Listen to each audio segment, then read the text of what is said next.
तो पाकिस्तान को एक और बात का ख़तरा पैदा हुआ। पाकिस्तान के पास कुछ इंटेलिजेंस रिपोर्ट्स हैं, और ये मैं आपको ज़िम्मेदारी के साथ कह रहा हूँ।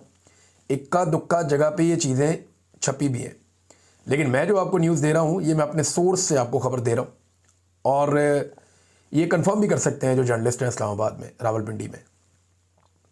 पाकिस्तान की इंटेलिजेंस के पास ये इतला है कि भारत बहुत जल्द अगले 1 या 2 महीने में कोई ना कोई फॉल्स फ्लैग ऑपरेशन करके दोबारा पाकिस्तान के साथ ऑपरेशन सिंदूर जैसी सूरत पैदा कर सकता है।